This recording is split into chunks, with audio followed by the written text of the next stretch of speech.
Hi everybody, Mrs. Birch here again, vlog number 6 I believe, and this week we're going to look at bumblebees. Now this time of year I always go out with classes to do a bumblebee hunt, identification survey, and bumblebees and other insects of course extremely important.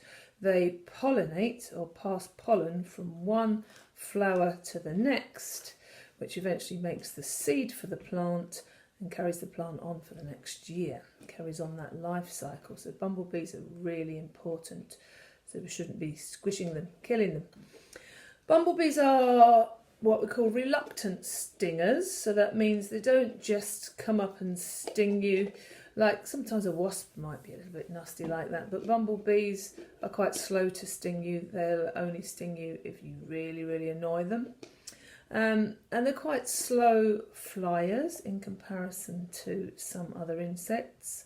So I try to get your kids to not be frightened of them because they very rarely sting you. So what we do is we go out and we get a pot, a plastic pot or a jam jar maybe, but a plastic one's a little bit safer because you won't drop it and smash it. And there's a little video after this one to show you how to trap a bumblebee. Generally putting it down over the top and quickly putting the lid underneath so you can look at it for a little bit longer, because the trouble is they do fly away very quickly as soon as they see you. But if you come down on top of them, trap them quickly, you can look at it for longer and work out what sort of bee it is.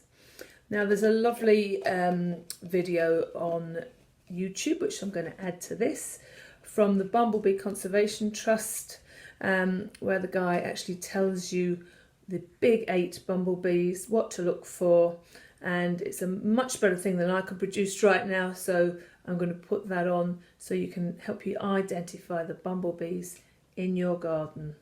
If you don't want to actually do the trapping, get your grown-up to do it. I'm sure they'd love to do it for you. Take care, have fun. Carefully go over the top of the bee and trap it inside the pot with the lid. It won't like it much. You can take the flower off.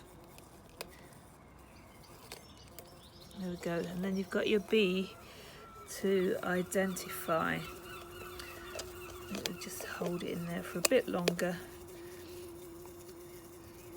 Identify it using the identification chart, and then very carefully let it out. The bee will always fly upwards or sideways, so if you just tip it, take the lid off and let it go.